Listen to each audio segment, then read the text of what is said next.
1,00,000 మంది శివభక్తులతో కలిసి మహారుద్రాక్ష పూజలో పాల్గొనండి. వెంటనే కాల్ చేసి మీ పేరును నమోదు చేసుకోండి.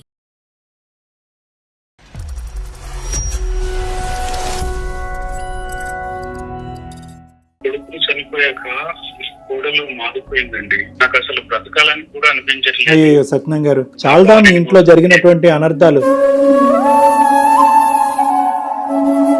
అమ్మగారు చనిపోయి 2 నెలలు అయింది. ఒక విధమైనటువంటి అనొచ్చో అనకూడదు లేదు కానీ ఒక రాజకీయ పోరాటం మొదలైంది మీ ఇంట్లో.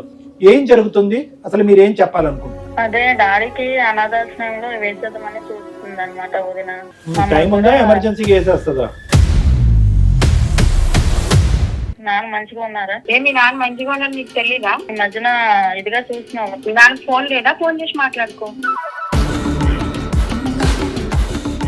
శ్రవంతి గారు చెప్పండి, ఎవరు? సుమన్ టీవీ అందమైన జీవితం కార్యక్రమం నుంచి కాల్ చేస్తున్నాము. ఏంటి సుప్రియ, ఎవరెవరు లైన్ లోకి వస్తున్నారు? ఏంటి ఇది? సత్యనారాయణ గారు, ఒక చిన్న ప్రాబ్లం తో మా వరకు వచ్చి సార్, మా ఫ్యామిలీ ఇష్యూలో కలర్ చేసుకోవడానికి మీరెవరు సార్ అసలు? నాకేం పని పాట లేక ఇక్కడ మీ కుటుంబంలో దూరటం కాదు. మాకు కూడా పని పట్టలేక మేము ఉన్నాం కదా సార్. మాకు చాలా పనులు ఉంటాయి కదా. ఇప్పుడు మీకున్నటువంటి ఇబ్బంది వాళ్ళకు కూడా, వేరే వాళ్ళకి కూడా ఇబ్బంది ఉంది నాకు కాబట్టి. ఇబ్బంది అని నేను రాలేదు కదా సార్. ఎవరైతే ఇబ్బంది వచ్చారో వాళ్ళతో మాట్లాడండి. చాలా అగ్రెసివ్ గా మాట్లాడుతున్నారు. ఒక రెండు- ఒకసారి చెప్పేది వినండి. మీ వాళ్ళకి ప్రాబ్లం వచ్చింది, మీతో మాట్లాడడానికి అయ్యే పరిస్థితులు లేవు కాబట్టి మా వరకు వచ్చారు వాళ్ళు. ఎందుకు వాయిస్ అంత రైజ్ చేస్తున్నారు? ఏమన్నా ఆడపడుచు అనుకున్నారా, లేకపోతే మీ మామగారు అనుకున్నారా కామ్గా ఉండేదానికి? మామగారిని తండ్రి లెక్క చూస్తేనే ఆయన ఇప్పుడు మీ వరకు వచ్చారు. మీ తండ్రిని అయితే ఇలాగే తీసుకుపోయి ఓల్డ్ ఏజ్ హోమ్ లో పడేస్తావా? వీళ్ళ వల్ల నా భర్త ఆట తప్పితే అనారోగ్యం వచ్చి చనిపోయేటమో, నేను నా పిల్లడు అనాథలైపోయాం. అదెవరికి తెలుసు? నా మనవన్ని నేను చూడకుండా ఉండలేదు సార్. నీ మనవన్ని నువ్వు చూడకుండా ఉండలేదు. టీవీ షో దాకా వెళ్ళకూడదు. నువ్వు నాతో మాట్లాడాలి. నా తల్లిదండ్రులు ఉన్నారు, పెద్దల్లో పెట్టుకోవాలి. నువ్వు టీవీ షో దాకా వెళ్ళి నా సహకారాన్ని ఈదిలో పెట్టడానికి నీకు అమ్మమ్మ, అమ్మమ్మ,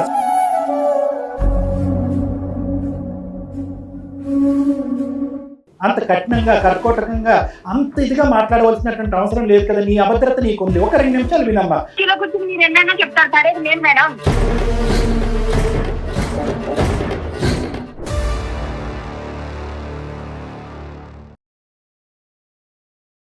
అందమైన జీవితం కార్యక్రమానికి స్వాగతం. ప్రస్తుతం మనతో పాటు ఉన్నారు ప్రముఖ సైకియాట్రిస్ట్ డాక్టర్ కళ్యాణ్ చక్రవర్తి గారు. నమస్తే. నమస్తే మేడం. డాక్టర్ గారు, ఈరోజు ఒక ట్రయాంగిల్ ఫ్యామిలీ స్టోరీ. ఫ్యామిలీలోనే ముగ్గురు వ్యక్తుల మధ్యన జరిగే. అదేంటనేది ఇప్పుడు మీకు మాట్లాడితే పూర్తిగా అర్థమవుతుంది. తర్వాత మీరు సొల్యూషన్ చెప్తారు. షూర్ మేడం, మాట్లాడదాం.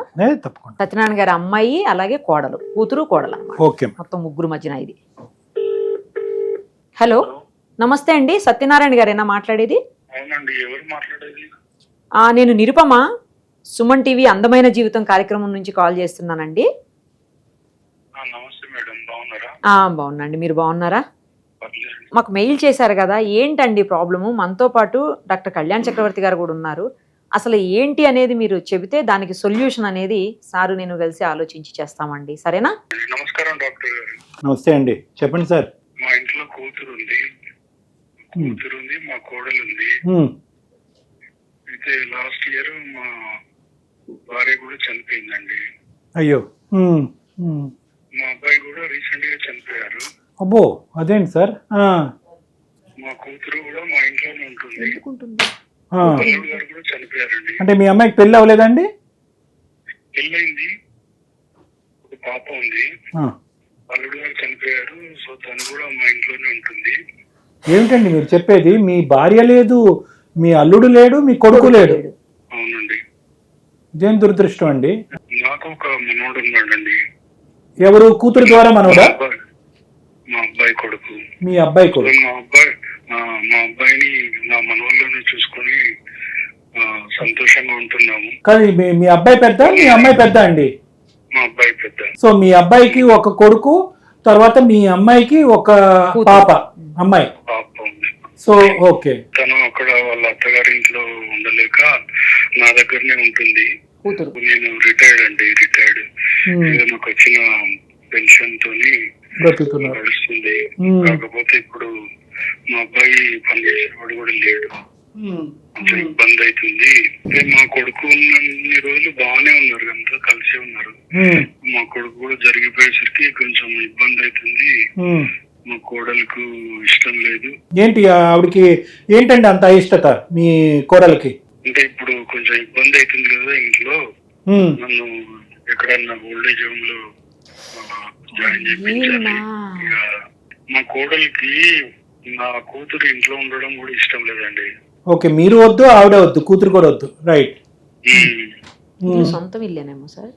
మీ సొంత ఇల్లా సార్ ఇది? అవునండి. నా కూతురు ఏంటంటే నాకు నా భార్య కూడా లేదు కదా, నన్ను చూసుకుంటూ అంటుంది ఇక్కడే ఉండి. అన్ని కోడలు చూసుకోలేదు కదండి. నా కూతురు అయితే నన్ను అర్థం చేసుకుంటూ ఇక్కడే ఉంటా అంటుంది. మరి మీ సొంత ఇల్లు కదా, మీ కోడలే బయటకు వెళ్ళి ఎక్కడన్నా ఉండొచ్చేమో మరి. అంటే మన ఇంటికి వచ్చిన ఆడబిడ్డనే తను, నా కొడుకు లేడు అంతే. అతి మంచితనం. మనస్సు madam, at the end of the day ఇతనికి మనస్సు ఉంది, అందరినీ కలుపుకుని పోవాలి అని చెప్పి కూతురు ఎక్కడో ఉండలేకపోతుంది అత్తగారి ఇంట్లో అని తెచ్చిపెట్టుకున్నారు. ఇప్పుడు అతని బాధ 2-3 నెలల క్రితం సొంత భార్య చనిపోయింది అనేటటువంటి అర్థం పర్థం లేనటువంటి ఆలోచన కూడా లేదనుకో కోడలకి. తను నన్ను ఇంట్లో నుంచి ఎక్కడికన్నా ఓల్డేజ్ హోమ్ లో జాయిన్ చేయాలని మాట్లాడుకుంటుంటే విన్నాను అంతే. మీరు విన్నారు? ఓకే, మీకు డైరెక్ట్ గా అయితే ఆవిడ చెప్పలేదు? చెప్పలేదు, కానీ తను వేరే వాళ్ళతో మాట్లాడుతుంటే విన్నాను. అది నాకు చాలా బాగా అవుతుంది. ఇలాగా మా మామగారిని ఇంట్లోంచి బయట పెడితే కనుక బాగుంటుందనే వివరణ ఎవరికి ఇస్తున్నారు ఆవిడ? ఫోన్ లో మాట్లాడుతున్నారు వాళ్ళ ఇంట్లో వాళ్ళతో. మీరు ఏమన్నా తర్వాత ఆవిడని అడిగారా? ఏంటమ్మా నేను ఇలా విన్నాను, ఏంటి నీ మనసులో ఏముంది అన్నది ఏమన్నా అడిగారా? లేదండి, అడిగితే బాగుండదు. కూతురు నాతోనే ఉండి నన్ను జాగ్రత్తగా చూసుకోవాలని నా కూతురు కోరిక. నాకు మనవరాలతో హ్యాపీగా ఉండాలని ఉంది. కానీ నా కోడలకు నా కూతురుకు పడట్లేదు. నా కోడలికి ఇష్టం లేదు నా కూతురు ఇంట్లో ఉండడం. కానీ మీ అమ్మాయికి ఏమన్నా వేరే సంబంధాలు లాంటివి ఏమన్నా చూడటం అలాంటిది ఏమన్నా ఒక ప్రయత్నం చేశారా? ఫస్ట్ చేసిన సంబంధమే ఇలా అయిపోయింది. పాప కూడా ఉంది, ఇంకొక ఆలోచన లేదు మళ్ళీ పెళ్లి చేసుకోను. అంతవరకు అర్థమైంది సత్యనారాయణ గారు. ఇంకొక పాయింట్ అడుగుతానండి, మీ కోడలి యొక్క మెయిన్ ముఖ్య ఉద్దేశం ఏంటి? అంటే మీరు ఎవరు ఉండకూడదు ఇంట్లో అనే దానికి ముఖ్య ఉద్దేశం ఏంటి? ఆర్థిక పరమైన సమస్యలా, లేదంటే ఈగో క్లాషెసా, లేదంటే మొత్తం అందరూ కూడా, అంటే మీ భార్య చనిపోయి మీరు భర్త చనిపోయి కూతురు ఒక సైడు, కోడలు ఒక సైడు, వీళ్ళందరూ ఒక స్థాయి డిప్రెషన్ లో ఉండటం వల్ల, ఆలోచన శైలి అనేటటువంటిది మందగించడం వల్ల తెలిసి తెలియక కొట్లాట్ల ఆర్థిక సమస్యల, ఇమోషనల్ ప్రాబ్లమ్సా? చనిపోయాక కోడలు మారిపోయిందండి సార్. నాకు ఆరోగ్యం సహకరించట్లేదు, ఆర్థికంగా ఆరోగ్యం బాగాలేదు సార్. అవునండి, నాకు అసలు బ్రతకాలని కూడా అనిపించట్లేదు. అయ్యో సత్యనారాయణ గారు, చాలా మీ ఇంట్లో జరిగినటువంటి అనర్థాలు, ఇంతకు మించినటువంటి అనర్థాలు ఏమీ లేదు. ఒకే ఇంట్లో అందరూ ఏం చెప్పాలని నాకు అర్థం కావట్లేదు. ఎవరు లేకుండా ఎలా బ్రతకాలి, ముగ్గురు కలిసి ఎలా బ్రతకాలి, ఎవరు ఎక్కడ బ్రతకాలి, ఇలాంటి 1,00,000 ప్రశ్నలు ఆల్రెడీ ముగ్గురు చనిపోవటం వల్ల ఏర్పడిన తర్వాత 4వ వ్యక్తిగా మీరు కూడా నేను బ్రతకాలని లేదని చెప్పి మీ వయస్సుని ఒక్కసారి గుర్తు చేసుకోండి, మీ అనుభవాలను ఒక్కసారి గుర్తు చేసుకోండి. మీరు ఎన్నో సాధక బాధకాలు ఎన్నో చూసారు. అఫ్ కోర్స్ కొడుకు అల్లుడు పోవటము, ఇంకో పక్క నుంచి భార్య పోగొట్టడం అనేటటువంటి మించినటువంటి సమస్య మనిషికి ఎవరికి రాదు. కానీ ఇన్ని సమస్యల్ని ఎదురీదినటువంటి మీరు ఈరోజు ఎంత ఈ విధంగా మీ కోడలు మాట్లాడినా కూడా మీరు ఒక పెద్ద దిక్కుగా నిలబడాలి. ఎందుకంటే కనుక ఇక్కడ ఎఫెక్ట్ అయ్యేటటువంటిది కేవలం మీ కోడలు, మీరు, తర్వాత మీ కూతురు కాదు. ఆ పసి ప్రాణాలు ఏవైతే ఉన్నాయో, ఎవరైతే కనుక మీరు ఎలాగైతే కనుక తండ్రి రూపాన్ని మీ మనవడిలో చూసుకుంటున్నాడో, బహుశా మీ మనవడు కూడా మిమ్మల్ని తండ్రి రూపాన్ని మిమ్మల్ని చూస్తున్నాడేమో. అదేవిధంగా ఆ బిడ్డ కూడా, ఎవరు మీ కూతురు బిడ్డ కూడా మిమ్మల్ని తండ్రి రూపాన్ని చూస్తుందేమో. సో ఆ పసి ప్రాణాల గురించి అయినా కూడా కొద్దిగా మీరు ధైర్యాన్ని తెంచుకుని ఈ సమస్యకి మేము పరిష్కారం చూపెడతాం, నేను నిరుపమా మేడం, కొద్దిగా ఓదార్చుకుని మాకు సహకరిస్తే కనుక మీ కూతురుతో ఒకసారి మాట్లాడదాం. ఫస్ట్ మీ కూతురుతో మాట్లాడదాం, అవసరం ఉంటే కనుక కోడలతో కూడా మనం ఫోన్ కలపడానికి ప్రయత్నం చేద్దాం. కలపండి, మీ అమ్మాయికి ఫోన్ కలపండి సత్యనారాయణ గారు. ఓకే సార్, కలుపుతున్నాను. అమ్మాయి పేరేంటండి? మీ కూతురు పేరు? సుప్రియ అండి, మా కూతురు పేరు. మీ అమ్మాయి పేరు సుప్రియ. సంతోషం, కలపండి. The person you are speaking with has put your call on hold. కలిసిందండి. Supriya గారు, నేను నిరుపమ, సుమన్ టీవీ అందమైన జీవితం కార్యక్రమం నుంచి మాట్లాడుతున్నాం. మీ నాన్నగారు మాకు మెయిల్ చేశారు. చెప్పండి. ఇంట్లో ఆయన ఫేస్ చేస్తున్నటువంటి ప్రాబ్లమ్స్ మీద మాతో మాట్లాడడం కోసం ఆయన మెయిల్ చేశారమ్మా. మనతో పాటు డాక్టర్ కళ్యాణ్ చక్రవర్తి గారు కూడా ఉన్నారు. ఒకసారి సార్తో మాట్లాడండి అమ్మా. అమ్మ సుప్రియ, నమస్తే అమ్మా. నమస్తే సార్. పూర్తి స్థాయి కాండోలెన్స్ అమ్మా. మాకు అంటే ఇంట్లో జరిగినటువంటి సంఘటనలు ఒకదాని తర్వాత ఒకటి చాలా బాధాకరం.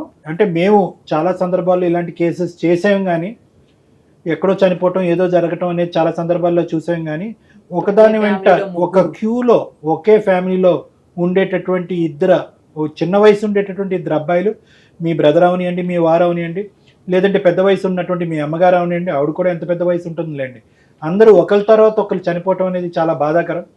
అయితే ఇటువంటి పరిస్థితుల్లో సహజంగా మనం అందరం ఎక్స్పెక్ట్ చేసేది ఏంటంటే ఫ్యామిలీ మెంబర్స్ అందరూ కూడా ఒకే ఐకమత్యంతో ఉండాలని అంటాం. అమ్మగారు చనిపోయి 2 నెలలు అయింది. ఒక విధమైనటువంటి అనొచ్చో అనకూడదు లేదు, కానీ ఒక రాజకీయ పోరాటం మొదలైంది మీ ఇంట్లో. ఏం జరుగుతుంది, అసలు మీరేం చెప్పాలనుకుంటున్నారు? అదే సార్, ఎవరి గోల్ తగిలిందో తెలియదు, మా బతుకులన్నీ ఇలా అయిపోయాయి. ఏంటమ్మా అసలు వదిన ఏం కోరుకుంటుంది, మీరేమంటారు? అనాథాశ్రమంలో వేసేద్దామని చూస్తుంది అనమాట వదిన. టైం ఉందా, ఎమర్జెన్సీగా వేసేస్తుందా? మరి ఇప్పుడు అంత అర్జెంట్గా ఇతన్ని బయట వేయాలి అనే ఉద్దేశం ఆవిడదా, లేదంటే ఆవిడ బ్రెయిన్ లో ఎవరన్నా నాటారా? అంటే అతనికి వేసేసి నాకు అర్జెంట్ గా పెళ్లి చేసేసి పంపించేద్దామని చూస్తుంది సార్. సో ఎవరు వద్దు, అందరినీ ఇలాగ ఊడ్చేసి ఇంట్లోంచి బయటకు మెడపట్టుకుని నెట్టేసి ఆవిడ ఏం చేద్దాం అనుకుంటుంది ఆ ఇంట్లో? ఆస్తుల గురించి పంపించేద్దామని చూస్తుంది సార్. ఆస్తులు అన్ని. అదేనా కారణం? అదే సార్. మీ అన్నయ్య ఉండగా మీ వదిన ఎప్పుడైనా కానీ మీతో కానీ నాన్నగారితో కానీ ఇంకో విధంగా ప్రవర్తించిందా? అప్పుడు అన్యోన్యంగా మీ ఇద్దరు హ్యాపీగానే ఉండేవారా? బానే ఉండేవాళ్ళం సార్. అప్పుడు బానే. సో ఇదంతా బ్రదర్ చనిపోవటం, బ్రదర్ తర్వాత అమ్మ చనిపోవటం, తర్వాత ఈవిడికి ఏదో ఒక స్వార్థం అనేటటువంటి పురుగు బ్రెయిన్లో కూర్చోవటం, ఆశ, కోరిక, ఇంకేమంటే అవి. దానివల్ల ఏంటంటే నిన్ను ఒక డైరెక్షన్లో, మీ నాన్నగారిని ఒక డైరెక్షన్లో పంపిద్దామని డిసైడ్ అయింది, అంతేనా? అవును సార్. సో ఇప్పుడు మీరేమంటారమ్మా, మీరేం చెప్పాలనుకుంటున్నారు? దాన్ని బట్టి మీ వదిన గారితో ఒకసారి ఫోన్లో మాట్లాడదాం, ఆవిడ ఉద్దేశం ఏంటో తెలుస్తుంది. మీరేం చెప్పాలనుకుంటున్నారు? అందరం కలిసి ఉండాలనే నా కోరిక సార్. లేకపోతే వదిలేస్తే నేను చూసుకుంటాను మా డాడీని. నేను కూడా జాబ్ చేస్తున్నాను. నువ్వు జాబ్ చేస్తున్నావు ఇప్పుడు? రీసెంట్ గానే జాయిన్ అయ్యాను. ఓకే, రీసెంట్ గా జాయిన్ అయ్యాను. సరే, ఇంకొక ప్రశ్న అడుగుతానమ్మా. అంటే ఇలాగ మాట్లాడచ్చో లేదో నాకు తెలీదు. ఒకప్పుడు నాన్నగారిని ఇంట్లో ఉంచుకోవాలి అని అనుకుంటే, అంటే వాళ్ళ మామగారిని ఇంట్లో ఉంచుకోవాలి అని అనుకుంటే, సుప్రియ ఇంట్లో ఉండకూడదు అనే కండిషన్ మీ వదిన గారు పెడితే కనుక, నువ్వు ఉద్యోగం చేసుకుంటున్నావు కాబట్టి నీ కూతురుతో పాటు నువ్వు ఎక్కడన్నా దగ్గరలోనే ఎక్కడన్నా వెళ్ళి ఉండటానికి అవకాశం ఉందా? నాన్నగారికి మేము సముదాయించుకుంటాం, ఎందుకంటే అతను కూతురు కోడలు ఒకే చాటు ఉండి పెట్టుకోవటం అనేది కూడా కొంతవరకు మంచిది కాదు. అశాంతి ఉంటుంది, ప్రశాంతత ఉండదు. మా వదినతో అంటే మరి మేము వెళ్ళిపోయే ముందు మరి మా డాడీని అయితే ఇప్పటి వరకు చూసుకునేది కాదు. నేనే ఇంకా ఉన్నప్పుడే చూసుకోలేదు, లేనప్పుడు నేను వెళ్ళిపోతే ఇంకెలా చూస్తా చెప్పండి. అది పాయింట్. అందరం కలిసి ఉండాలి, లేకపోతే సపరేట్ అయిపోతే ఇల్లు మొత్తం మా నాన్న అందరికీ పంచేలా చూడమని. సో మీరు చెప్పేది ఏంటంటే వీలైనంత వరకు కలిసి ఉండటం అనేది మీరు ఇష్టపడుతున్నారు. ఎందుకంటే కనుక మీరు బయటకు వెళ్తే కనుక మీ వదిన గారు మీ నాన్నగారిని ఏ పద్ధతిలో చూస్తారనేది అనుమానం మీకు ఉంది కాబట్టి అది నెంబర్ 1. నెంబర్ 2 ఏంటంటే ఒకప్పుడు విడిపోయి ఎవరి దిక్కున వాళ్ళు వెళ్ళేటట్టు అయితే కనుక, ఒక ఛాలెంజ్ అయితే కనుక మీ వదిన గారి మీద మమ్మల్ని సంధించమంటారు. ఏంటంటే కనుక నాన్నగారి కష్టార్జితం అందరికీ సమపాలల్లో పంచివ్వాలని. రైట్ అమ్మ, ఇదంతా బాగానే ఉంది వినటానికి. నేను ఒకటైతే మీకు చెప్తున్నా, వీలైనంత వరకు కుటుంబాన్ని అందరినీ కలిపేటటువంటి ప్రయత్నమే చేద్దాం. ఓకే, వదిన ఒక్కసారి అర్థం చేసుకోండి, ఆలోచించుకోండి. ఎవరికి వాళ్ళు ఒక భాగస్వామిని పోగొట్టుకున్నారు మీ ఇంట్లో. మీరు మీ భర్త, ఆవిడ భర్త, మీ నాన్నగారు ఏమో వచ్చి వాళ్ళు. సో అందరూ కూడా ఒక విధమైనటువంటి ఒక డిప్రెషన్ అనే మానసిక వేదనతో ఉన్నారు అనేది నా బలమైన అభిప్రాయం. ఈ మాత్రం ఎవరికైనా అర్థం అవుతుంది. ఎందుకంటే ఒక డెత్ని రిజాల్వ్ అయ్యి బయటపడటమే చాలా కష్టం. 3 డెత్లు చూడాలి అంటే కనుక అది ఎవరికైనా జీర్ణించుకోలేనటువంటి అంశం. ఇటువంటి సందర్భంలో మనం ఎవరికైనా ఏమని చెప్తామంటే కనుక పెద్ద పెద్ద నిర్ణయాలు తీసుకోకండి.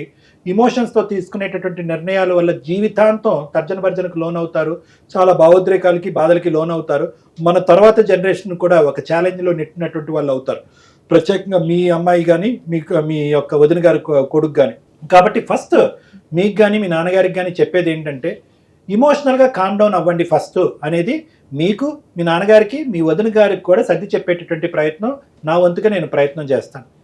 ఇమోషనల్గా సెటిల్ అయిన తర్వాత ఆలోచన అనేది పెంపొందించబడుతుంది. ఈ డిప్రెషన్లో ఎవరికి సరైనటువంటి సమపాలలో ఉండేటటువంటి ఆలోచించగలిగేటువంటి ఆలోచనలు ఉండవు. ఎందుకంటే నేను ఎందుకు ఈ మాట అంటున్నాను అంటే, వదిన గారితో మాట్లాడక ముందే చాలా కాలం ఎన్నో సంవత్సరాల పాటు ప్రయాణం ఆ ఇంట్లో సాఫీగా జరిగింది. ఏం గొడవలు లేవు. అత్త కోడళ్ళు గొడవలు, లేదంటే మామగారు కోడళ్ళు గొడవలు, లేదంటే వాళ్ళిద్దరు వర్సెస్ వీళ్ళిద్దరు గొడవలు, ఇవేమీ లేవు. ఒక మనిషి లేనప్పుడు సడన్ గా ఈ ఆలోచనలు ఎందుకు వచ్చినాయి అమ్మాయికి? సరేనమ్మా, ఒక పని చేద్దాము, మీ వదిన గారికి ఒకసారి ఫోన్ కలపండి అమ్మా, మన ముగ్గురం కలిపి మాట్లాడుకుందాం, మనందరం కలిపి. Okay sir. రైట్, మీ వదిన గారి పేరు? 70. రైట్, కలపండి అమ్మా. The person you are speaking with has put your call on hold. Hello, వదినా, చెప్పు. నాన్న మంచిగా ఉన్నారా? మీ నాన్న మంచిగా ఉన్నాడు నీకు తెలీదా? ఏమో కదా, ఈ మధ్యన ఇదిగా చూస్తున్నావు కదా అందరు. నేను నువ్వు నా ఇంట్లోనే ఉంటా, మీ నాన్న దగ్గరే ఉంటా. మా నాన్న మంచిగా ఉన్నాడని నన్ను అడుగుతావేంటి? మన గురించి అడిగింది. మీ నాన్న ఫోన్ లేదా? ఫోన్ చేసి మాట్లాడుకో. నాకెందుకు ఫోన్ చేసినా? టోన్ మనకి వినిపించడం గురించి. స్రవంతి గారు చెప్పండి, ఎవరు? నేను నిరుపమ, సుమన్ టీవీ అందమైన జీవితం కార్యక్రమం నుంచి కాల్ చేస్తున్నాము. నేను అలాగే మనతో పాటు డాక్టర్ కళ్యాణ్ చక్రవర్తి సార్ కూడా ఉన్నారు. ఏంటి సుప్రియ, ఎవరెవరు లైన్ లోకి వస్తున్నారు? ఏంటి ఇది? ఏంటి లైన్ లోకి ఎవరెవరు వస్తున్నారు అడుగు నచ్చలేదు. అమ్మా శ్రవంతి గారు నమస్తే అమ్మా. డాక్టర్ కళ్యాణ్ చక్రవర్తి, మిమ్మల్ని ఇబ్బంది పెట్టినందుకు క్షమించండి. తప్పని పరిస్థితిలోకి ఎంటర్ అవ్వాల్సి వచ్చింది. సత్యనారాయణ గారు, సుప్రియ గారు ఒక చిన్న ప్రాబ్లంతో మా వరకు వచ్చారు. ముందు సత్యనారాయణ గారు వచ్చారు. అంటే ఏంటంటే కనుక సార్, నాకు ఈ వయసులో చాలా బాధాకరం. అంటే ఆఫ్ కోర్స్ మా ఫ్యామిలీ ఇష్యూలో కలర్ చేసుకోవడానికి మీరెవరు? నేను ఎవరన్నది మీరు చేస్తారండి. అమ్మా ఒక్క నిమిషం అమ్మా, నేను ఎవరన్నది చెప్తాను. నాకేం పని పాట లేక ఇక్కడ మీ కుటుంబంలో దూరటం కాదు. మాకు కూడా పని పాట లేక మేము ఉన్నాం కదా సార్, మాకు చాలా పనులు ఉంటాయి కదా.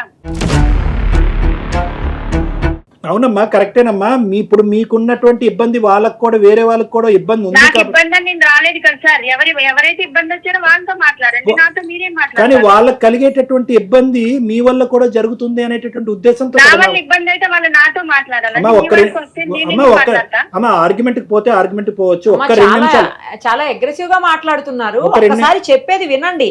మీ వాళ్ళకి ప్రాబ్లం వచ్చింది, మీతో మాట్లాడడానికి అయ్యే పరిస్థితులు లేవు కాబట్టి మా వరకు వచ్చారు వాళ్ళు. మీరు డాక్టర్ గారికి రెస్పెక్ట్ ఇచ్చి మాట్లాడండి. ఫస్ట్ ఆఫ్ ఆల్ మాట్లాడతారు, మీరు ఏం మాట్లాడతారో విన్న తర్వాత కదా మీకు అర్థమవుతుంది. ఎందుకు వాయిస్ అంత రైజ్ చేస్తున్నారు? ఏమన్నా మీ ఆడపడుచు అనుకున్నారా, లేకపోతే మీ తండ్రి, మీ మామగారు అనుకున్నారా కామ్గా ఉండేదానికి? మామగారిని తండ్రి లెక్క చూస్తేనే ఆయన ఇప్పుడు మీ వరకు వచ్చారు. మీ తండ్రిని అయితే ఇలాగే తీసుకుపోయి ఓల్డేజ్ హోమ్ లో పడేస్తావా? ఓల్డేజ్ హోమ్ లో చూసిన ఓల్డేజ్ హోమ్ లో పెట్టానంటే నా బాధ్యత. నా భర్త ఉన్నప్పుడు నా కుటుంబాన్ని, అంటే వీళ్ళ వల్లే నా భర్త హార్ట్ అటాక్ తో అనారోగ్యం వచ్చి చనిపోయేది. వీళ్ళని పెంచి వీళ్ళని పోషించడం వల్లే నా కుటుంబం, నేను నా పిల్లడు అనాథలైపోయాం. అదెవరికి తెలుసు?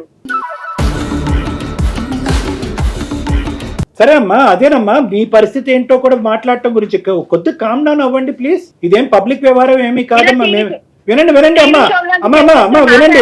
శ్రవంతి గారు వినండి, 2 నిమిషాలు ఓపిక తెచ్చుకుని వినండి అమ్మా. ఇది అందరికి సంబంధించినటువంటి సమస్య. ఎవరో ఒకరు కంప్లైంట్ చేశారు కాబట్టి మిమ్మల్ని నిలదీయటానికో, మిమ్మల్ని గర్జించడానికో, మిమ్మల్ని అవమానించడానికో మేమేం మీ కాల్ కలపలేదు. పరిష్కార మార్గం వాళ్ళ మీ ముగ్గురు మధ్యన ఒక సలహా గురించి చేశారు. మీ మీద ఏం కంప్లైంట్ పెట్టలేదు, ఎఫ్ఐఆర్ ఎవరు పెట్టలేదు. మేము అడిగేటటువంటిది ఏంటంటే, వాళ్ళు ఇబ్బంది పడుతున్నారు. సో మీ మీద ఏమి వాళ్ళు కంప్లైంట్ చేయటం వల్ల మీ మీద ఏమీ మేము అరిచేసో తిట్టేసో నిలదీసేటటువంటి ఉద్దేశం లేదమ్మా. మీ బాధ, ఈ మధ్య కాలంలోనే భర్తను పోగొట్టుకున్నటువంటి మీ బాధ పంచుకోవటానికి మేము మీకు ఫోన్ కలిపాం. మీరు ఎంత బాధలో ఉన్నారు అనేటటువంటిది ఒక మానవతా దృక్పథంతో ఆలోచించే మాకు అర్థమవుతుంది. దయచేసి శాంతించండి, ఒక 2 నిమిషాలు కోఆపరేట్ చేయండి. ఇది నా విన్నపం ప్లీజ్. చెప్పండి సార్. అమ్మా మంచి మాట అమ్మా. ఇప్పుడు వాళ్ళే మీ మామగారు ఏమన్నారు అంటే, సార్ స్రవంతితో ఇప్పటికొచ్చి మాకు ఎటువంటి సమస్య లేదు, అద్భుతమైనటువంటి బంగారం లాంటి కోడలు, మా అబ్బాయి ఉన్నంతకాలం మాకు ఎటువంటి ఇబ్బంది లేదు. ఈ మధ్యకాలంలో దురదృష్టకరమైనటువంటి సంఘటనలు ఒకదాని తర్వాత ఒకటి, ముందు మా అల్లుడి చనిపోవటం, మా ఆడపిల్ల ఇక్కడ రావటం, మా అబ్బాయి చనిపోవటం, ఇలా రకరకాలు అయ్యేటప్పటికి ఎవరు మానసిక పరిస్థితులు బాగాలేదు, మాకెవరు అందరూ కన్ఫ్యూజన్లో ఉన్నాం, ముందు వెనక ఆలోచించకుండా మాట్లాడేసుకుంటున్నాం. ఇటువంటి పరిస్థితుల్లో నేను ఒక వినకూడనటువంటి మాట నా కోడలు ఎవరితోనో మాట్లాడటం విన్నాను. తండ్రి మా మామగారిని ఎక్కడన్నా బయట పెడితే బాగుండు కదా అనేటటువంటి, ఓల్డేజ్ హోమ్ లో పెడితే బాగుండు కదా అనేటటువంటి మాట విన్నాను. అక్కడికి వెళ్ళి ఉండటం అనేది నాకు ఎటువంటి అభ్యంతరం లేదు. కానీ ఇటువంటి బాధల్లో, ఇటువంటి అన్యాయంగా భగవంతుడు మాకు చేసినటువంటి ఈ అన్యాయంలో మేము బ్రతికి బట్టకట్టాలి. ఇంకొంతకాలం శ్రేయస్ జీవితం నేను ఎంతకాలం బతుకుతానో నాకు తెలీదు. బ్రతికినంతకాలం నా మనవణ్ణి, నా మనవరాల్ని అందరినీ ఒకే ఇంట్లో చూసుకోవాలనేటటువంటి నా ఆఖరి కోరిక తీర్చండి డాక్టర్ గారు అని చెప్పి విన్నవించుకున్నారు.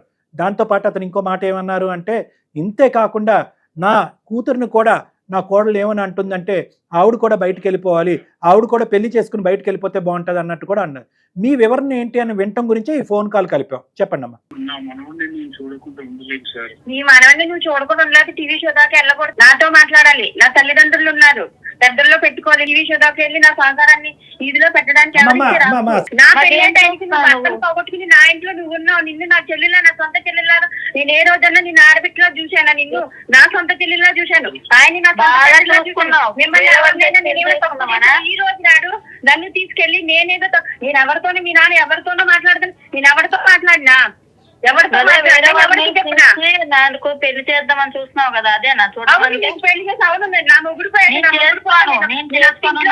నువ్వు చేసుకోకపోతే నీ అత్తింట్లో ఉండు, నా ఇంట్లో ఎందుకుంటావు? నా పుట్టింటికి వెళ్ళానా నేను? మా ఇల్లు అది మొన్న నేను ఉన్నాను. అమ్మ తల్లి నీకు మీ నాన్నకో దండం. నా మొగుడు అంతసేపు మిమ్మల్ని సాగి మిమ్మల్ని చేసి అన్ని ఆరోగ్యాలు పాలైపోయి చనిపోయి ఇప్పుడు మిమ్మల్ని అందరినీ నేను పెంచి పోషించలేను. మా నాన్న కాదు కదా, మా చూస్తుంటే నా కొడుకు నేనేం చేసుకోవాలి? నీళ్ళేం కాదు కదా, నీ ఇల్లు మీ మొగుడు ఇల్లు. నా మొగుడు ఉంటే నా మొగుడుదే నేను చూసుకుంటాను. నేను వదిలేసి వచ్చేసాక మరి మన అన్న ఉన్నప్పుడు ఎందుకు మరి మాకు అంత నీట్ గా చూసుకునేదాను, ఇప్పుడు ఎందుకు చూసుకోవట్లేదు? అప్పుడు మా అన్న ఉన్నప్పుడు ఎందుకు అలా మాట్లాడలేదు, ఇప్పుడు ఎందుకు మాట్లాడుతున్నాను? 2 నిమిషాలు ఆగమ్మా, కొద్దిగా మనుషుల్లో మాట్లాడుకుందాం ప్లీజ్. నాకేం సార్ ఈ బాధలు ఏం సార్ నాకు చెప్పండి సార్. అసలు ఆయన సంపాదించేవాడు, రమాగా పెన్షన్ వచ్చేది, వాళ్ళందరూ చూసారు. ఈ రోజు నాడు నా ముగ్గురు సంపాదన లేదు సార్. నేను నా బిడ్డ ఎలా బతకాలి చెప్పండి? ఇప్పుడు నీ ఆబ్జెక్ట్ ఏంటి శ్రవంతి? అంత కఠినంగా కర్కోటకంగా అంత ఇదిగా మాట్లాడవలసినటువంటి అవసరం లేదు కదా. నీ అభద్రత నీకుంది. ఒక 2 నిమిషాలు వినమ్మా. నీ బాధ ఏంటి, నీ భయం ఏంటి అనేది రెండు నాకు అర్థమైంది. నీకు ఒక అభద్రత అనేటటువంటిది క్రియేట్ అయింది, నో డౌట్. భర్త ఉన్నంతకాలం వీళ్ళందరికీ పోషణకి నిమిత్తం అందరినీ చూసేసుకున్నాడు. ఆ అమ్మాయి ఏమొచ్చి భర్తను పోగొట్టుకుని వస్తే కనుక అత్తగారి ఇంట్లో ఉండకుండా ఆ అమ్మాయి ఇక్కడ పాపతో పాటు వచ్చేసి ఆర్థిక భారాన్ని లేపింది. ఇప్పుడేమొచ్చి అతని పెన్షన్ మీద మేము బతకాలి, నాకంటూ ఒక ఉద్యోగం లేదు, నా కొడుకు దిక్కెవరు, దివానా ఎవరు, ఈ విధంగా ఒక అభద్రత నీ మనసులో ఉంది అనేటటువంటిది నాకు అర్థం అవుతుందమ్మా. ఆ ఇన్సెక్యూరిటీ వల్లే నువ్వు ఇంత కోపంగా మాట్లాడుతున్నావు నాకు తెలుసు. ఎందుకంటే అంతకు ముందు పువ్వుల్లో పెట్టుకుని చూసుకున్నావు కదా. ఇందాక మీ సుప్రియ అంది, మా అన్న ఉన్నప్పుడు అంత బాగా చూసుకున్న దానివి ఇప్పుడు వీళ్ళందరూ చనిపోయాక నువ్వు ఎందుకు ఇలా ప్లేట్ ఫిరాయించి ఇలా మాట్లాడుతున్నావు అని అందు కదా అమ్మాయి. అంటే దీని అర్థం ఏంటంటే నీలో కూడా ఒక మానవ గుణం ఉంది, ఒక మంచి ఆలోచన ఉంది, ఒక మంచితనం ఉంది. ఎటొచ్చి భర్త చనిపోయినటువంటి బాధలో అవనివ్వండి, లేదంటే ఆర్థికపరమైనటువంటి అభద్రత వల్ల అవనివ్వండి, ఫ్యూచర్ ఏమవుతుంది అనేటటువంటి ఒక కన్ఫ్యూజన్లో అవనివ్వండి, మీరు ఇలా మాట్లాడుతున్నారని నాకు అర్థం అవుతుంది. అందుగురించే మీరు ఇందాక అంత గట్టిగా నా వైపు మాట్లాడినా కూడా నేను శాంతియుతంగా మాట్లాడాను. ఎందుకంటే కనుక భర్తను పోగొట్టుకునే బాధలో మీరు ఉన్నారు కాబట్టి. సో ఆ విధంగా మీరంటే నాకు ఒక బాధ వస్తుంది. ఇంకో విధంగా కోపం ఎందుకు వస్తుంది అంటే కనుక ఇక్కడ మీరు భర్తను పోగొట్టుకుంటే అతను కొడుకును పోగొట్టుకున్నాడు, ఆ అమ్మాయి ఒక అన్నయ్యను పోగొట్టుకుంది. మరి ఆ యాంగిల్ కూడా మనం ఆలోచించాలి కదమ్మా శ్రవంతి. ఆ పెద్ద ఆయనకి ఇంకా భార్య, కొడుకు, అందరికీ మేడం, గురు అందరికీ మేడం. అంటే ఈమె కంటే ఇంకెక్కువ కదా సార్. అదే అందరికీ ఏ విధంగా ఇలా క్యాలిక్యులేటెడ్ పర్మిటేషన్స్ అండ్ కాంబినేషన్స్ పోతే కనుక నీకు ఒక బాధ, వాళ్ళకి 2 బాధలు, అతనికి 3 బాధలు, అందరికీ కలిపి 4 బాధలు, ఇలా అందరికీ బాధలు ఉన్నాయి. అందరూ బాధలోనే ఉన్నారు. అయితే వాళ్ళ తల్లిదండ్రులు చూసుకుంటారు సార్. నాకు ఎవరున్నారు? మా తండ్రి తప్ప ఇంకా నాకు ఎవరున్నారు చెప్పండి. మా తల్లిదండ్రులు చూసుకుంటే నేనేం నా తల్లిదండ్రుల మీద పడి నేను చెంతలా ఈ మొగుడింటికి వెళ్ళి నేను నిన్నేమనట్లా. నువ్వు జీవితాలు నీ కూతురికి నీకు పెట్టి పోషించాలంటే నా వల్ల అవ్వదు.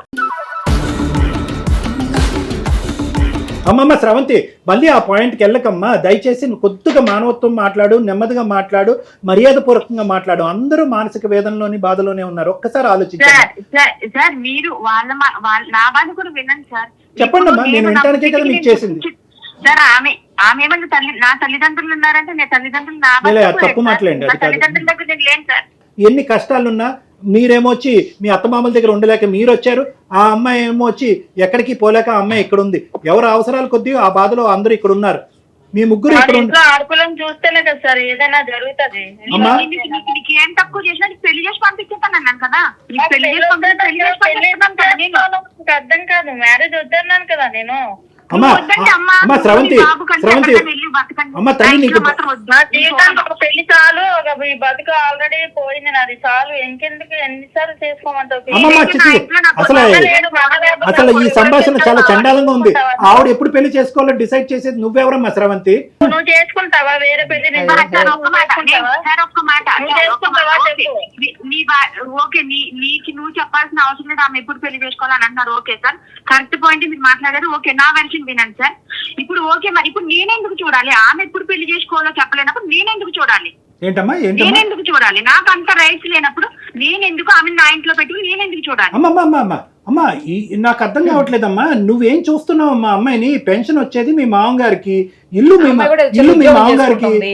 ఆమె కూతురుని సార్ పెన్షన్ అంటే ఎంత వచ్చేస్తుంది సార్? ఆయన మందులకి ఆయనకే సరిపోదు సార్. అమ్మా ఆవిడ పోషణ నిమిత్తం మీరేమి ఇస్తున్నారు? మీ మామగారు పోషణ నిమిత్తం మీరేమి ఇస్తున్నారు? వాళ్ళ ఇంట్లోనే మీరు ఉంటున్నారు. ఈ ఇల్లు ఎవరిది? నా మొగుడింట్లో నేను ఉంటున్నాను సార్. నా మాంగారు ఆస్తి నా మొగుడిది, నా మొగుడు ఆస్తి నా కొడుకు సార్. నేను ఎవరిది అప్పనంగా నేను తినట్లేదు, అప్పనంగా నేను ఎవరు ఇంకా ఆమె వచ్చి అప్పనంగా నా ఇంట్లో ఉంటాను సార్. పెళ్లి అయిపోయిన ఆడదానికి అత్త మామూలు ఇల్లే కదా సర్వస్వం. శ్రవంతి గారు ఒక మాట వినండి, అది మీ మామగారి కష్టార్జితం అవునా కాదా ఇల్లు? అవును కదా, లీగల్ గా చెప్పండి మేడం. కష్టార్జితం. నేను అడ్వకేట్ కూడా. ఆయన కష్టార్జితం అయినటువంటి ఇల్లు లేదా ఆస్తి ఆయన కూతురుకు రాసుకోవచ్చు, కొడుకు రాసుకోవచ్చు, మనవాళ్ళకి రాసుకోవచ్చు, మనవరాళ్ళకి రాసుకోవచ్చు. లేదంటే వినండి, మొదట వినండి, వినటం నేర్చుకోండి. ఫస్ట్ మాట్లాడటమే కాదు వినాలి కూడా. వినండి అమ్మా. మీరు ఎన్నైనా చెప్తారు సరే లేదు మేడం. ఆయన ఎవరికైనా రాసుకోవచ్చు ఆ ఆస్తిని, ఆ అనాథ శరణాలయానికి కూడా రాసుకోవచ్చు. ఆయన ఇష్టం, అది ఆయన స్వార్జితం. అది నీ భర్త సంపాదించిన ఆస్తి కాదు కదా, ఆయన స్వార్జితం కదా అది. లేదంటే తాత ముత్తాతల నుంచి వచ్చిన ఆస్తి కూడా కాదు కదా. ఆయన ఆస్తి నా మొగుడు ఆస్తి, నాకు మనోడు ఆస్తి అని అంటావేంటి? కూతురు కూడా వెళ్ళొచ్చు ఆస్తి. ఇప్పుడు వాళ్ళు మీ దాకా వచ్చారు కాబట్టి మీరు నాకు గాని వాళ్ళకి గాని ఎవరికి అన్యాయం జరగదు. మీరేం అలా చెప్పండి. ఇది బాగుంది. ఇప్పుడు కరెక్ట్ గా అడిగినావు శ్రవంతి, నీకేమైందో తెలుసా? ఇప్పటి వరకు నీకు లాజిక్ లేదు, లీగల్ నాలెడ్జ్ లేదు. కాబట్టి ఏంటంటే వీళ్ళందరినీ బయట పంపించేస్తే కనుక ఆ ఇంట్లో నువ్వు ఉండొచ్చు, లేదంటే వేరే వాళ్ళకి అద్దెకిచ్చి రెంట్ తీసుకొచ్చు అని అనుకున్నావేమో. కానీ ఒక్కసారి అందు గురించే నోరు జారే ముందు కొద్దిగా ఆలోచించాలి అని అంటున్నావు. అక్కడ ఏమొచ్చి నిరుపమ గారు ఒక అడ్వకేట్, ఆవిడ దగ్గర మొత్తం అంతా లీగల్ నాలెడ్జ్ అంతా ఉంది, మొత్తం లెక్క అంతా ఉంది. ఆవిడ లెక్క గట్టిగా చెప్పేటప్పటికి మేడం ఎవరికి అన్యాయం జరగకుండా అప్పుడు ఏంటంటే నీ భయం ఏంటంటే మీ మామగారు వెళ్ళి ఏదో అనాథాశ్రమంకో మేడం అన్నట్టుగా పక్కింటి కుక్కకో రాసేస్తారని భయం. సో కాబట్టి ఒక్క 2 నిమిషాలమ్మా, అందు గురించి నాకు ఇంత అసభ్యకరంగా అసహ్యంగా నీతో మాట్లాడటం నాకు ఇష్టం లేదు. మీరు ఆల్రెడీ ఒక బాధలో ఉన్నారు, మనుషులను పోగొట్టుకున్నటువంటి ఒక ఇబ్బందికరమైన పరిస్థితుల్లో ముగ్గురు ఉన్నారు. ఒకరికొకరు సానుభూతి చూపెట్టుకుపోయి ఒకరికొకరు ప్రేమ చూపెట్టి ఐకమత్యంతో పోరాడుతూ ఒకరినొకరు ఓదార్చుకుంటూ ముందుకెళ్ళాలి. ఇంకా చిన్న పిల్లలు ఉన్నారు ఇంట్లో, వాళ్ళు ఏమనుకుంటారమ్మా? ఇవేనా మానవుల వీళ్ళు? ఒక ఇంత పోరాటం చేసేది మా పిల్లల నా కొడుకు భవిష్యత్తు కోసం. కొడుకు భవిష్యత్తు ఒకటే కాదు, ఆమె కూతురు భవిష్యత్తు కూడా కూతురు భవిష్యత్తు కూడా ఇంపార్టెంటే కదమ్మా. ముగ్గురికి న్యాయం చేసేటటువంటి విధంగా మాట్లాడండి అని అన్నారు. మాట్లాడదామా వద్దా? మాట్లాడండి. రైట్. ఎవరు మానసిక పరిస్థితులు బాలేదు, ఎవరు నోటుకొచ్చింది, ఎవరికి ఆలోచనకు వచ్చింది వాళ్ళు మాట్లాడేస్తున్నారు. మరి ఇవన్నీ కూడా మీ మాటల, లేదంటే ఎవరన్నా చెప్పేటటువంటి మాటలు అనేది నాకు తెలీదు. అలా అని చెప్పి వేరే వాళ్ళ మీద అభాండం వేసేటటువంటి ఉద్దేశం లేదు. కానీ ఫస్ట్ అండ్ ఫార్మోస్ట్ మీరందరూ ఒక గ్రీఫ్ ఫేస్లో ఉన్నారు, ఒక బాధాకరమైనటువంటి ఒక ఫేస్లో ఉన్నారు. ఎవరి బాధ వాళ్ళదే సొంతం అన్నట్టు అనుకుంటున్నారు, కానీ పక్క వాళ్ళ బాధ గురించి మర్చిపోతున్నారు. మీరెవరినండి ఎవరైనా. అందరికీ ఈ గాయం ఇంకా పచ్చిగానే ఉందమ్మా. ఈ గాయం మానాలి అంటే కొంత సమయం పడుతుంది. అది బేసిక్ కాన్సెప్ట్. సైకాట్రిస్టే అక్కర్లేదు, ఎవరన్నా కూడా అదే మాట చెప్తారు. కాస్త సమయాన్ని ఒకరికొకరు ఇచ్చుకునేటటువంటి ప్రయత్నం చేయండి, ఒకరినొకరు ఓదార్చుకోండి, ఒకరిని శాంతియుతంగా ఉండటానికి ట్రై చేయండి, ఒకరికొకరు ఓదార్పునివ్వండి, జాలిని చూపెట్టండి. ఫస్ట్ ప్రధానమైనటువంటిది ఇంపార్టెంట్. ఎంతకాలం సార్ అంటే ఇది బహుశా ఒక 6 నెలలు పట్టచ్చు, సంవత్సరం పట్టచ్చు, ఎంత టైం అన్నా పెట్టండి. మొత్తం అందరూ కూడా, ముగ్గురు కూడా ఈ బాధల్లోంచి, ఇంక్లూడింగ్ మీ పిల్లలు, ఎందుకంటే ఇప్పటికొచ్చి మనం వాళ్ళతో మాట్లాడలేదు. తండ్రిని పోగొట్టుకున్నటువంటి బాధలో ఇటువైపు ఒక అమ్మాయి, ఆ చిన్న చంటోడు ఎంత బాధపడుతున్నారో వాళ్ళు. ఇవన్నీ ఆలోచించకుండా మనం ఈరోజు ఆర్థికపరమైనటువంటి లావాదేవీలు, ఆస్తిపరమైనటువంటి పంపకాలు మాట్లాడుకోవటం అనేటటువంటిది హాస్యాస్పదం. అది వద్దమ్మా. సో నేను ఫస్ట్ ఏమంటున్నానంటే ముగ్గురికి నేను చెప్తున్నా, నిందించుకోవద్దు, నిలదీసుకోవద్దు, అసహించుకోవద్దు. నువ్వు ఇక్కడ రాకుండా ఉండాలి, నువ్వు అత్తింటి దగ్గర ఉండాలి, పుట్టింటి దగ్గర ఉండాలి అనే మాటలు దయచేసి ఒకరి మీద ఒకరి మాటలు సంధించుకోవటం అనేది ఆపేసేయండి. ప్రధానంగా నాన్నగారు, పెద్ద ఆయన యొక్క ఆరోగ్యం చూసుకోండి ప్లీజ్. అతను చచ్చిపోతాననే మాట అంటున్నాడు, అతని ఆరోగ్య పరిస్థితి కూడా బాగాలేదు. ఈ మధ్యకాలంలో 2 నెలల క్రితం వాళ్ళ భార్య చనిపోవడంతో ఈరోజు నేనెందుకు బ్రతుకుండాలి ఈ అన్యాయం అంతా చూస్తూ అనేటటువంటి బాధలో అతను ఉన్నాడు. కాబట్టి కాస్త శాంతింపజేయండి. రెండోది, సుప్రియ ఎలాగ ఉద్యోగం చేసుకుంటుంది స్రవంతి, నువ్వు కూడా ఒక చిన్న ఉద్యోగ ప్రయత్నం చేసుకో. అతని పెన్షను, సుప్రియ యొక్క ఉద్యోగం, నీ ఉద్యోగం, ముగ్గురు కలగలుపుగా ఎవరి డబ్బులు వాళ్ళ దగ్గర పెట్టుకోండి. అర్థమైందా? ఎవరు కామన్ పూల్లో వేయక్కర్లేదు, ఎవరు ఏం సదుపాయాలు చేసుకోవచ్చు. ఎవరు ఎంత పోషణ నిమిత్తం అంటే ఇంటిల పాది పోషణ నిమిత్తం ఎంత పర్సంటేజ్ కాంట్రిబ్యూట్ చేస్తారు అనేటటువంటిది నెక్స్ట్ నా క్లినిక్లో మనం కలిసినప్పుడు ఒక అండర్స్టాండింగ్కి వద్దాం. ఓకే, ఆ కాంట్రిబ్యూషన్ వరకే. అప్పుడే కూడా ఎవరు కూడా, స్రవంతి నీకు ప్రత్యేకంగా చెప్తున్నాను, ఆ అమ్మాయికి పెళ్లి చూపులు చూడాలనే ఉద్దేశంతోనో పెళ్లి చేయాలనేటటువంటి ఉద్దేశం అనేటువంటిది కరెక్ట్ కాదు. ఆ అమ్మాయి ఇప్పటికీ కూడా భర్తను పోగొట్టుకున్న బాధలో ఉన్నప్పుడు పెళ్లి చేయడానికి మీరెవరు, నేనెవరు? ఆ అమ్మాయికి ఆ ఉద్దేశం ఆలోచన వచ్చినప్పుడు ఆ అమ్మాయి పెళ్లి చేసుకోవాలని అనుకుంటే కనుక చేసుకుంటుంది, లేదంటే ఆ బిడ్డను తీసుకుంటూ జీవితాంతం అలా ఉంటుంది. నెంబర్ 1. నెంబర్ 2 ఏంటంటే, ఆ అమ్మాయి వెళ్ళి వాళ్ళ అత్తాల ఇంట్లో ఉండేటటువంటి ప్రసక్తి లేదు. అక్కడ పరిస్థితులు బాలేక, అక్కడ జ్ఞాపకాలు బాలేక ఆ అమ్మాయి పెట్టి బేడ సర్దుకుని ఇక్కడ హ్యాపీగా 2-3 సంవత్సరాలు బట్టి ఇక్కడే ఉంటుంది. ఈరోజు ఆ అమ్మాయిని బయట పొమ్మంటం అనేది చాలా అన్యాయమైనటువంటి అంశం. మూడోది, మీ మామగారు, అమ్మ అతనికి ఉన్నటువంటి ఏకైక ఆశ ఏంటంటే కొడుకుని పోగొట్టుకున్న బాధని మనవాళ్ళలో చూసుకుంటున్నాడు. అంతకు మించి అతనికి ఆశలు కోరికలు ఏమీ లేవు. మీ ఆస్తి అతను ఎత్తుకుని వెళ్ళిపోదామనే ఉద్దేశం లేదు, దాన్ని ఒక అనాథాశ్రమంకి ఇవ్వాలనేటటువంటి ఉద్దేశం కూడా లేదు. అతనికి ఏదో ప్రతిరోజు మీరు పంచపక్ష ప్రవణాలతో పెట్టాలి అనే ఉద్దేశం కూడా లేదు. అతనికి కేవలం ఈ ఆఖరి లాస్ట్ ఫ్యూ ఇయర్స్లో ప్రేమ ఆప్యాయతల మధ్యన ఒక మానసికంగా ఆరోగ్యమైనటువంటి వాతావరణంలో అతను బతకాలి అని అనుకుంటున్నాడు. అదే అతని చివరి కోరిక. అది ప్రసాదించడానికి ట్రై చేయండి. మీరు ఉద్యోగం చేసుకోండి. ఆస్తి తగాదాల గురించి, ఆస్తి పంపకాల గురించి ఇప్పుడు మాట్లాడద్దు. అది కాంప్లికేట్ చేసుకోవాలి అనుకుంటే చాలా కాంప్లికేట్ అయిపోతుంది. అది లీగల్గా డ్రాగ్ చేసుకోవాలనుకుంటే లీగల్గా వెళ్ళిపోతుంది. అది కొన్ని సంవత్సరాల పాటు మీరు కోర్టుల చుట్టూ తిరగాలి. సానుకూలమైనటువంటి వాతావరణంలో అందరూ నవ్వుతూ ఎవరికి న్యాయం, ఎవరికి అన్యాయం జరగకుండా, అంటే న్యాయం అందరికీ జరిగి ఎవరికి అన్యాయం జరగకుండా అందరూ చక్కగా అది అవకాశం వచ్చినప్పుడు అది పంచుకోవటం మంచిది అనేది నా అభిప్రాయం. అప్పటి వరకు మీరు ఉద్యోగం మీరు చేసుకోండి, తన ఉద్యోగం తను చేసుకుంటారు. నాన్నగారు ఏమొచ్చి చక్కగా మనవడు మనవరాలతో హ్యాపీగా ఉండడానికి ట్రై చేస్తారు. అతని ఆరోగ్యానికి మీ ఇద్దరు కూడా సహకరించండి. తర్వాత నా క్లినిక్కి రండి. మీరు ఎప్పుడైతే రావాలనుకుంటున్నారో అప్పుడు రండి. మీ అందరి మధ్యన, ముగ్గురి మధ్యన ఏమైనా డిఫరెన్సెస్ ఉంటే అవి క్లారిఫై చేసి హ్యాపీగా మీ ముగ్గురిని మీ ఇంటికి పంపిస్తాను. మీరు ఎలా చెప్తే అలా మేడం, మీరు చెప్పినట్టే నేను చేస్తాను, ఉద్యోగం చూసుకుంటాను. Very good. మీ వాళ్ళని నేను చూసుకుంటాను. ఇంట్లో మాత్రం ఏ గొడవలు వద్దమ్మా. ఇంకా ఎటువంటి భేదాభిప్రాయాలు, అనుమానాలు, అబాండాలు ఇలాంటివి ఏమన్నా సంధించుకోవాలి ఒకరి వైపు ఒకరైతే కనుక నా సమక్షంలో నా ఎదురుకుంటా కూర్చొని మీరు మాట్లాడుకోండి. అందరూ కోపంతో భావోద్రేకాలతో ఇనీషియల్ గా మాట్లాడుకున్నా కూడా కథ సుఖాంతం అయిందనే అభిప్రాయంతో నేను క్లోజ్ చేస్తున్నాను. మామగారు మేమంతా మీ ముగ్గురం కలిసి మీ క్లినిక్ వచ్చి తప్పకుండా రండి, అందరూ కలిసి వెళ్ళండి. ఓకేనా? అందరికి థ్యాంక్స్ అమ్మా. రైట్ అండి. Thank you sir. మంచి హ్యాపీ ఎండింగ్ సార్. అసలు అమ్మాయి ఏంటి సార్ అంత అగ్రెసివ్ గా అయిపోయింది? నాకు అసలు ఒక్క అంటే నిమిషం అమ్మాయి ఏంటంటే మేడం, వాళ్ళు ఏదో కంప్లైంట్ చేసేసారు, మనం ఆ అమ్మాయి మీద ఏదో యాక్షన్ తీసుకునేటటువంటి మార్గంలోకి వచ్చామని అనుకుని ముందుగానే బయాస్ అయిపోయి ముందుగానే అటాకింగ్ మోడ్ లోకి వెళ్ళిపోయింది అమ్మాయి. ఎప్పుడైతే రియలైజ్ అయ్యి అమ్మో ఆస్తి ఇంకో చిక్కుముడిలో పడుతుంది, ఇది కరెక్ట్ మార్గం కాదు అని అనుకుంది, రియలైజేషన్ వచ్చి కిందకి దిగి అపాలజీ అడిగి పోన్లేండి సార్. కరెక్ట్ గా మంచి ఒక హ్యాపీ ఎండింగ్ తీసుకొచ్చారు. ఒకసారి వచ్చిన తర్వాత ఇంకా క్లియర్ చేయండి సార్. తప్పకుండా. Thank you sir. నమస్తే.